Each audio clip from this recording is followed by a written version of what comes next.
and welcome to my channel. My name is Emma Cownley. I'm a freelance copywriter and blogger, and today I'm going to be answering a question that I happened upon on Google while doing other research about freelance copywriting, and that is why copywriters fail. I'm not a ghoulish person. I don't delight in the failure or demise of others. I founded this entire channel to help new freelancers succeed.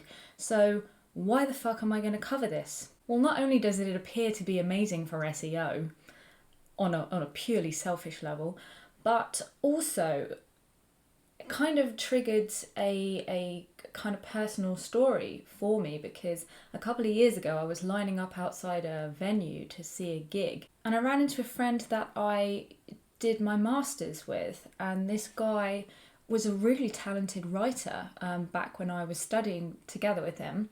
And he told me, we were kind of doing the whole catch-up situation, like, oh my god, what are you doing now, like, how's it going for you and all that lot. And he mentioned that he went freelance and had to stop because he couldn't afford it. He had to stop being a freelance writer because he couldn't afford it. My guy was making no money as a freelancer. He could not get his business off the ground and had to throw the towel in after 6 months or so and go back to permanent employment. So I thought I'd kind of really think about all of the things that I've learned through my freelance journey, things that I have seen in practice tank other freelancers, and just kind of coach you through what those things are, how to avoid them, and how to kind of get yourself set up in a way that will ensure you succeed. So the first thing I'm going to talk about, if you're a regular viewer on this channel, you're not going to be surprised one iota, because I'm about to go hard in for content mills and bidding sites. They market themselves to freelancers as being the best way to have a freelance business. You go onto this platform, you get yourself set up, there's infinite jobs, everyone on Fiverr or Upwork or whatever the fuck else there is these days. What other ones are there? All of those awful websites, everyone there is looking for a freelancer. So it kind of makes it feel like it's easy for you. You don't have to put yourself out of your comfort zone with anything like cold pitching, and you're basically given a platform in which there are infinite jobs that you can go for. It seems like the easiest way to become freelance. Unfortunately, it's absolutely not. It is not the way to run a successful freelance business. And if you start down that path, you will find yourself working fucking 10, 11, 12-hour days, really dense, really complicated, really boring, really thankless jobs for fucking peanuts, less than peanuts. I've seen some of the rates that are being offered for the jobs on websites like Upwork and Fiverr, and they are fucking shocking for the amount of work that they're asking you to do. It's not a sustainable way to run a business at all, certainly not a profitable business, certainly not a satisfying business, and certainly not a successful business. If you want more information on the ins and outs of exactly why content mills and bidding sites are not good for a freelancer, I have a video here, and you can find a whole ton of other videos linked in the description box below. Do have a watch of those. You're not gonna earn a lot, but you're gonna be working more. And the kinds of clients you're gonna be working with, not awesome. Not awesome, my guy. Don't fucking do it. It's a race to the bottom. It will make you hate freelancing. I speak from experience. Kind of on a tangent to that is my next point, which is not properly setting your rates and your prices for freelance jobs. As freelancers, there's no kind of... As freelancers, we set our own rates, we set our own prices, and more often than not, it comes down to how confident do we feel. How would you feel if you went to a client and you pitched that price? Would you feel embarrassed? If you'd feel embarrassed, as in like, oh fuck, that feels really punchy, that's a bit too much, that's an indicator that you're charging a fucking fair price. I've done a whole ton of videos on how to set your rates and what goes into figuring out a good, healthy freelance rate, which I will put up for you here and link for you below. It's a fine art setting your freelance rate, and I know so many freelancers in my own inner circle that are still not charging decent rates for the work that they do. And these guys have been freelance for years. They have amazing experience behind them, and even some of them are not charging proper rates. I've taken the liberty of selecting some resources for you to go away and have a look at. You need to get comfortable talking about money. You need to start charging good rates. Otherwise, you will not survive as a freelancer. The next reason I feel like freelancers, new freelancers, are not necessarily going to succeed as a business is because they have not invested money in setting themselves up properly as a business or as a professional individual. So for example, if I am a new freelancer and I'm pitching for new work and my pitch email comes through to the marketing director or founder of a company and it's from Sexy Sarah 666 at AOL.com,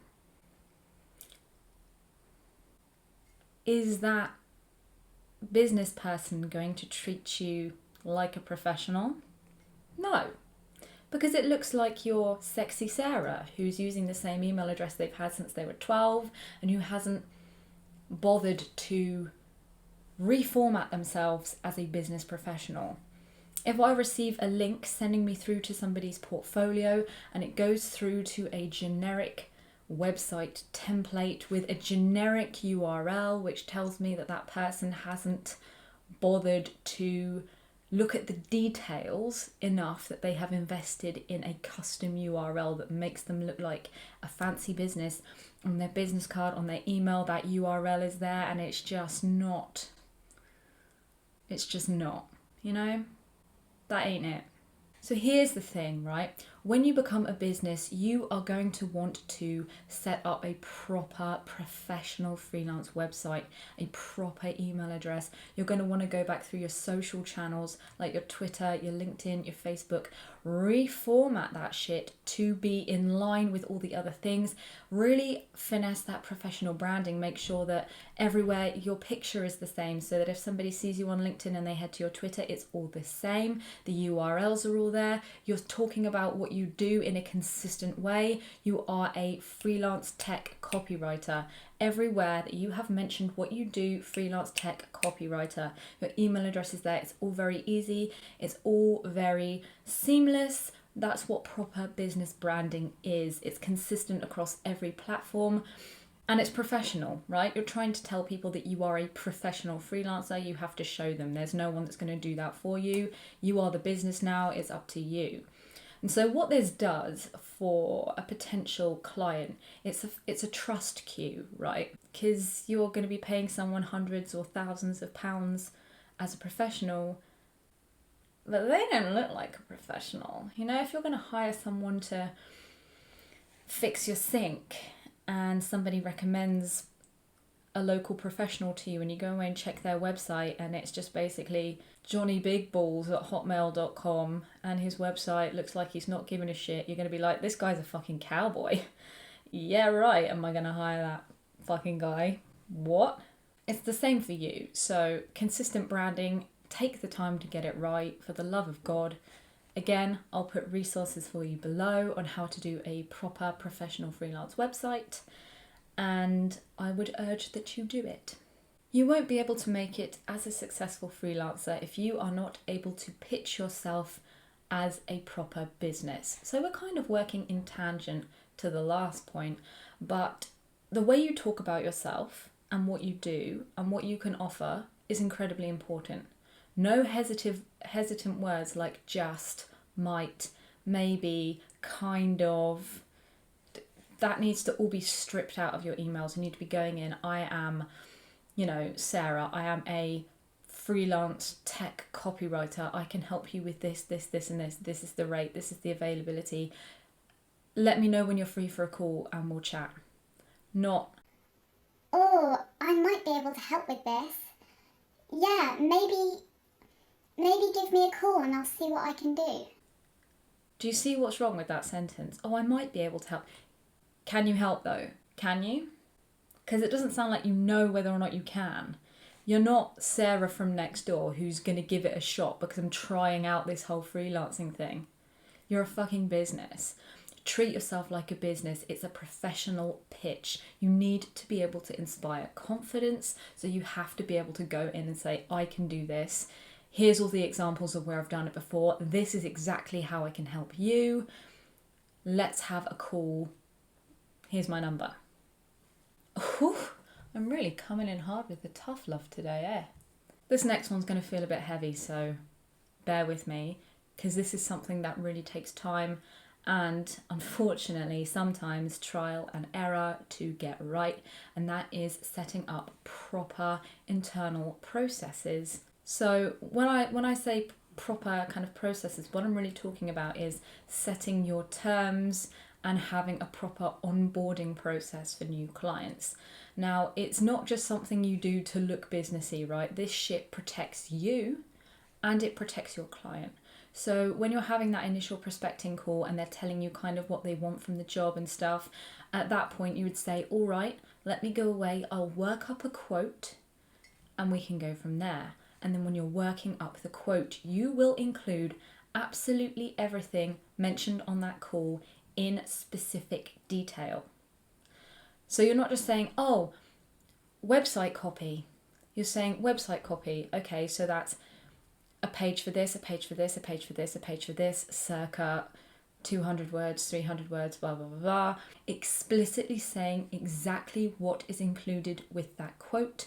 And then at the bottom of the quote, payment terms are 30 days, 50% deposit up front, 50% on final delivery and sign off.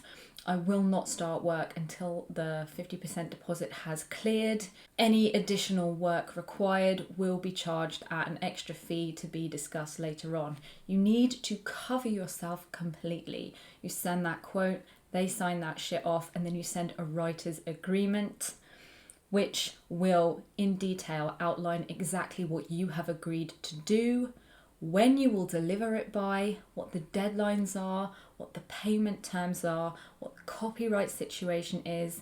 I know this sounds like a lot. I will include a template in the description box for you to customize and fill out yourself. Hello, it's Editing Emma here.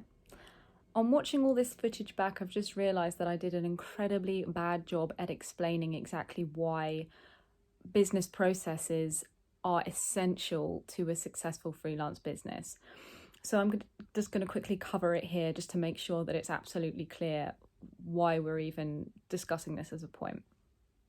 So as a freelancer, your time is billable. Every quote that you work up will probably be based on your daily rate or whatever, and that's what you've based your quote on, right?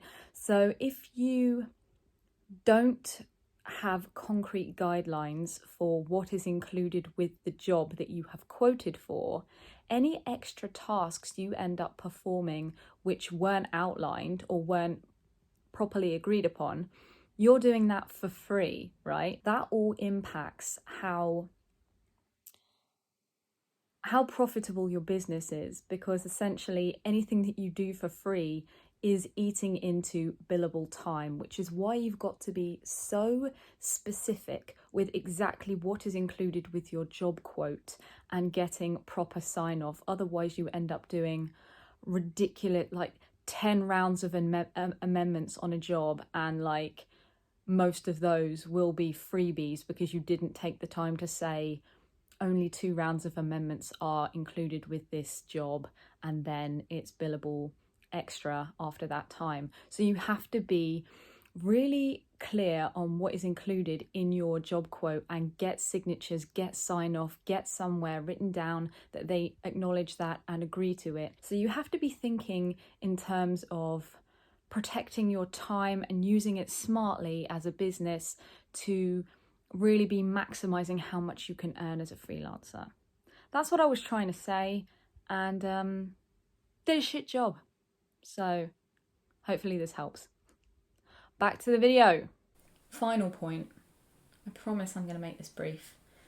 This final point is one that actually nearly got to me and a few times has made me consider potentially walking away from freelance life, and that is loneliness. Now, before the pandemic hit and I had a nice little desk mate in the form of my husband, I was 4 years deep in freelancing and I was starting to get really fucking lonely.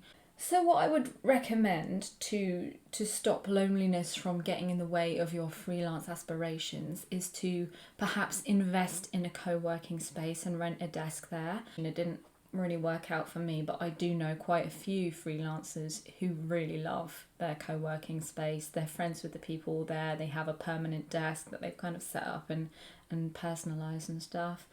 I know people that work from the coffee shop at the gym. I personally really like to work in the library some days. You could also consider maybe a local coffee shop or something, or join up with a freelance community, maybe like on Twitter or Facebook or Slack or something, and just have someone there that you can chat to about freelance issues or like creative problems that you're having. It's just nice to have kind of colleagues, as it were. Anything you can really do to socialize yourself on a daily basis. But yeah, I think that it's easy to be flippant about freelance loneliness until you've actually been freelance for a good long while, and it's either something that will hit you immediately or it's something that will creep up on you over the years, and you'll suddenly realize one day that you're really fucking lonely and you wish that you had someone to like banter around with, or like at least have that awkward microwave chat at the microwave, you know. Did you watch the new episode of yes, yeah. Sorry. Oh no, it's just soup. I got it from BBC Good Food, actually. That's quite a long video. Fucking hell. I mean, I'm clocking in at 28 minutes 14 right now. And I'm going to have to edit out like half of this. If you have any questions you'd like to ask about freelance failure, that's the wrong thing. That's not what I wanted to say. About potential freelance pitfalls, you can leave me a comment in the comment section below, or you can find me on Twitter at EJCownley.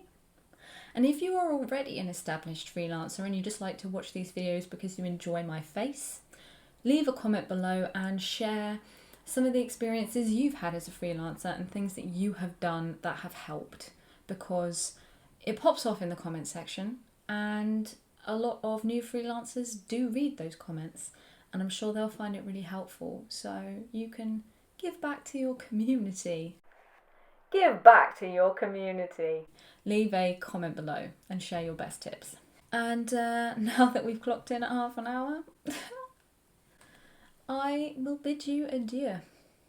Have a good fortnight, and I'll see you back here in 2 weeks for more Kiss My A's. Take care and peace out.